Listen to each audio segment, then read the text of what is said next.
Jadi tips mengatasi demam pada bayi yang pertama yaitu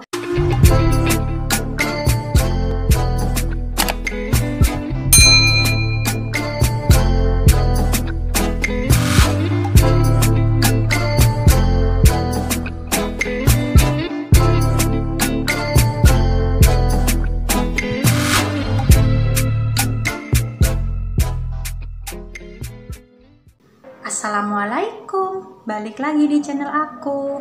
Kali ini aku akan membahas tentang seputaran bayi, yaitu tips mengatasi demam pada bayi. Nah, topik ini sering banget kita dengar ya, apalagi kita sebagai para ibu yang baru pertama kali punya anak. Jika anak kita sakit demam, itu bingungnya luar biasa.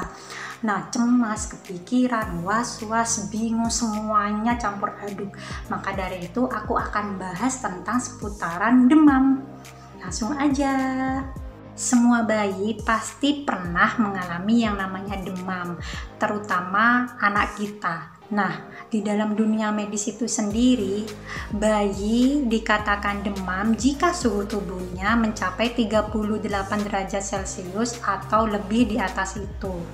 Kita tidak perlu tergesa-gesa langsung datang ke dokter. Kita sebagai orang tua harus lebih peka terhadap kondisi anak kita. Nah, jika seandainya anak kita itu demam, kita lihat dulu, kita cek suhu tubuhnya berapa. Jika sudah 38 derajat Celcius atau di atasnya, kita lihat lagi gimana aktivitas anak kita, aktif atau pasif. Lalu yang kedua dari minumnya. Minumnya itu gimana? Apakah dia itu minumnya banyak atau malah dia itu menurun minumnya? Nah, jika anak kita itu masih dalam kategori yang baik, maka kita tidak usah membawa anak kita ke dokter. Kita cukup memberikan seperti penurun panas, baby fever, kompresan bayi, atau kita kasih Sanmol atau paracetamol.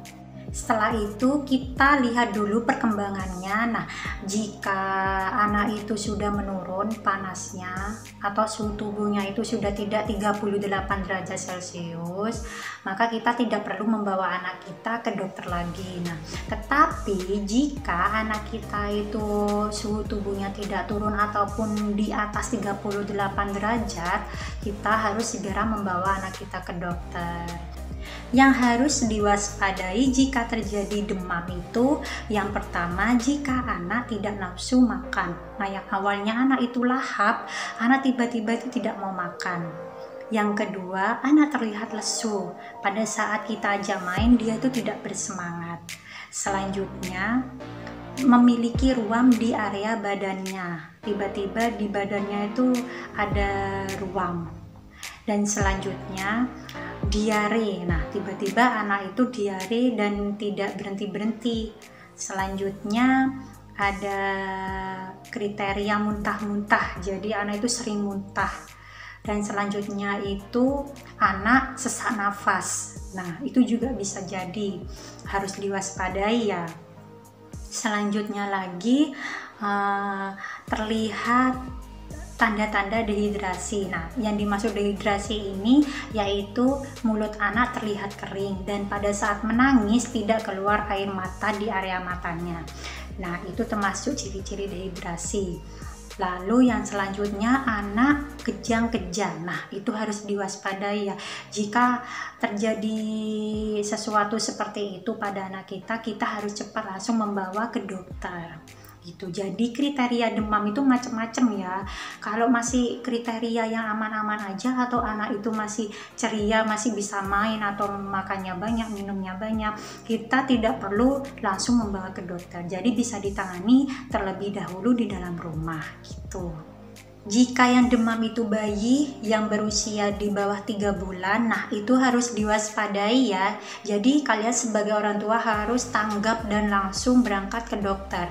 Kenapa seperti itu? Kenapa kok beda dari yang aku omongin barusan? Nah, karena bayi usia di bawah 3 bulan itu sistem kekebalan tubuhnya itu belum membaik atau belum baik gitu. Jadi harus cepat-cepat kita sebagai orang tua itu tanggap, jangan sampai telat. Beda ya sama bayi di atas 3 bulan. Nah, kalau bayi di atas 3 bulan demamnya selama 24 jam itu tidak turun-turun, nah baru kita bawa ke dokter.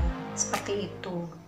Jadi tips mengatasi demam pada bayi yang pertama yaitu kalian mandikan anak kalian menggunakan air hangat, bukan air dingin ya, pakai air hangat. Atau jika kalian tidak ingin memandikan, kalian bisa seka anak kalian.